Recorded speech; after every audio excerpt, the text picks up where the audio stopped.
abazuuliddwa n'ekirwadde kino nga n'abalala 17 be babaddeko nabo baayawuliddwa.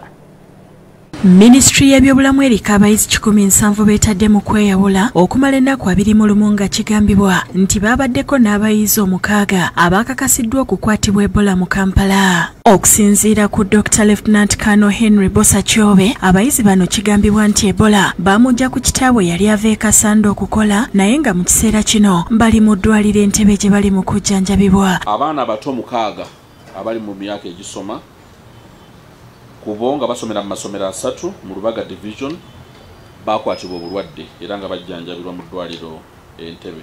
Kubo abantu 17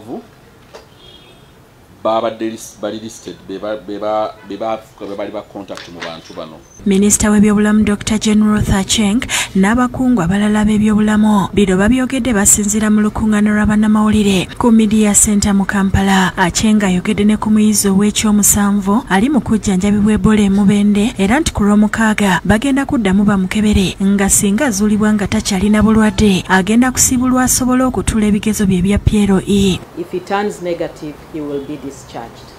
So I request all of you to join me in that prayer so that this young candidate can sit his exams. Alambuludde ne ku nteekateeka ey'okutandika okugema abantu naddala bali mu bulabe obw'okukwatibwa obulwadde buno. The new cases that we identify, their contacts will receive the vaccine because we need to follow them up. And there are a number of parameters that are followed up. Alaze n'engeri gye beeteeseteeseemu n'ebifo ebiteereddwawo okujjanjabibwamu Ebola mu Kampala okuli Emulago n'Entebbe.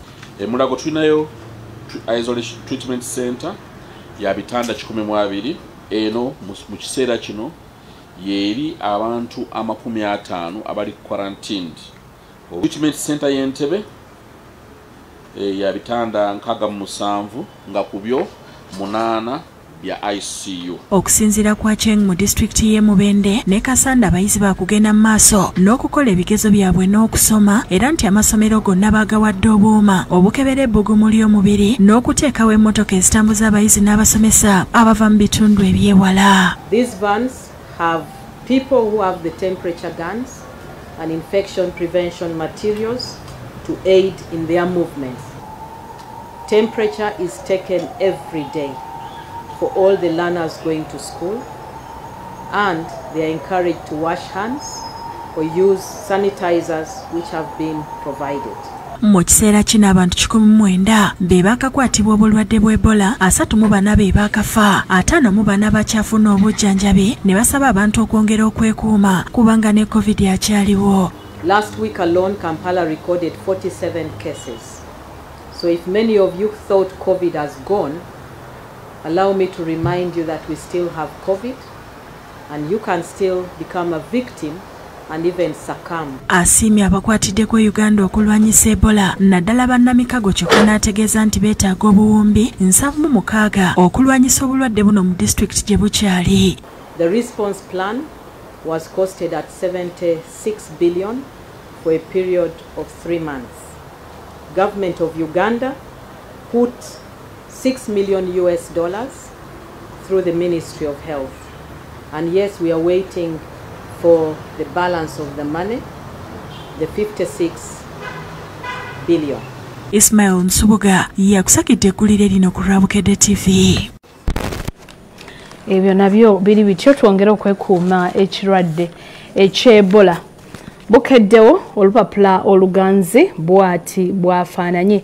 Bukedde omufunira ku nusu 10 n'olugula n'omanya bingi ebigenze maaso mu ggwanga. Bukedde akulembeze guli erigamba nti ebyabayizi abafudde omuliro biwanvuye.